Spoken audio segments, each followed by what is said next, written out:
What's up, guys? It's part 2 of the Intro to Keto series Ultimate Guide thing, and this is a good one. This one is what to expect when you're starting a keto diet. Because a lot of people are, what's the words? Blindsided. Sandra Bullock. That was a really good movie, guys. You should go see Blindside. We are KetoConnect. We have a food blog. It's ketoconnect.net, and our food blog has all keto recipes on it, so you can check that out. And we have a YouTube channel. We have a podcast. It's called Keto for Normies, where we interview a bunch of cool cats. Yep. Like we had Dr. Berg on there. We had Leanne Vogel, Healthful Pursuit. We have bodybuilders. And this series is all about our opinions and just our experiences. It's not about the general opinions or experiences, because we've kind of like deciphered through all those and now we know what we think. So we're sharing that with you guys. We've been doing keto for over 2 years now, and we've definitely figured some things out for ourselves along the way. So the first thing and the biggest thing is probably the keto flu. That's a tough one. The reason this happens is just because your body is depleting itself of water. Water is bound to carbs in your body, like muscle glycogen. With that water goes a lot of electrolytes, sodium, potassium, magnesium, and that is kind of what causes the keto flu. So you're going to want to supplement a lot of electrolytes. That will really help a lot. That's like the whole game with the keto flu. One thing we don't recommend but can potentially help with the keto flu is exogenous ketones. And the reason is not because they're giving your body ketones, but just because they're jacked up with a ton of electrolytes. Yes. If not, just,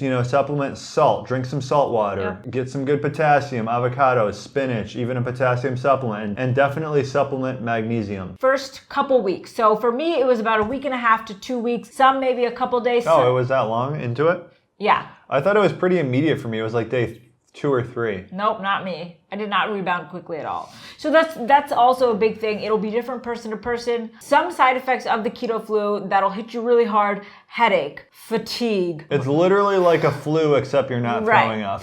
Yeah, basically. muscle cramping. It's hard to get out of bed. You'll pee a lot. That is just kind of part of the water leaving your body. And so with that water drop, you'll also lose weight. How do you know you're in ketosis? Honestly, the easiest way to know you're in ketosis is just by eating under 20 net carbs for at the upper limit 5 days, and by default you're either dead or in ketosis, and you're not going to be dead, so you're going to be in ketosis. You're definitely not going to be dead. They think the only way to know is using those pee strips. Don't use the pee strips, they suck. Yeah, they're completely unreliable. You are excreting those ketones, and the goal of ketosis is to be utilizing the ketones, not peeing them out. If you have heightened energy, if you have more focus, initially, if you feel terribly, I would say that's another sign that you're in ketosis. You're getting there. So keto flu, that happens because you're in ketosis. So all of these things are kind of signs that you're doing the right thing. Back to the long-term mindset thing. If you're really in this for the long haul, knowing the second you cross the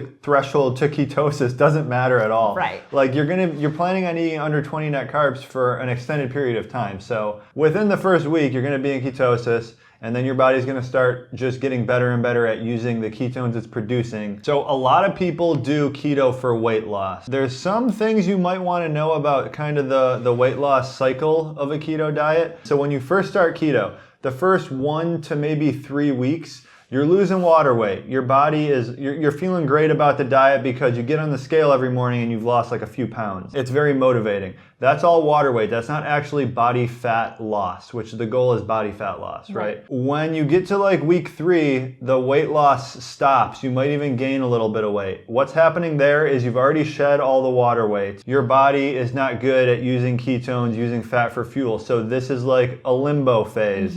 Think of Inception, when you go to the 4th dream layer. If you just keep eating keto foods, your body gets better and better at using ketones for fuel. If you're really testing all this stuff, which you don't have to do, what you'll see is when you first start keto, if you test on the pee strips, you're going to have a very high reading because your body is peeing out all the ketones it's producing. That means you're not using them. And you're also not having glucose in your body. So what are you using for fuel? Really nothing. So that's why you're very low energy. And as your body gets better and better at using ketones for fuel, you'll start getting less and less on the pee strips, more if you're testing your blood for ketones, and you'll actually be using more ketones.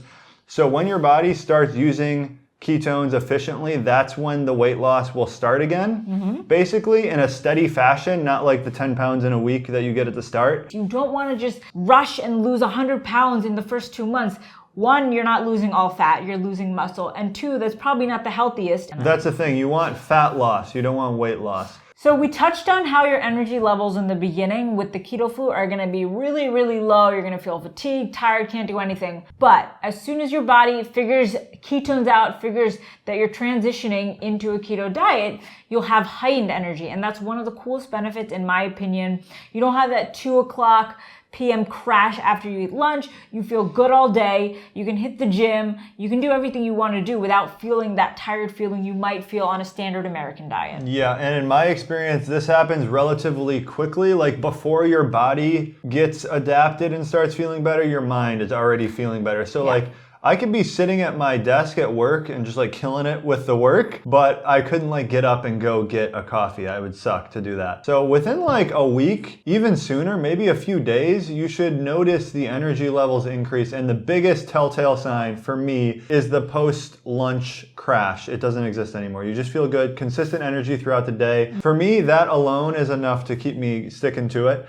Because, like, isn't it the worst when you're just sitting at your desk at nodding work, out, nodding off, and you have to pretend like you're working? It's so bad. It happens in class too.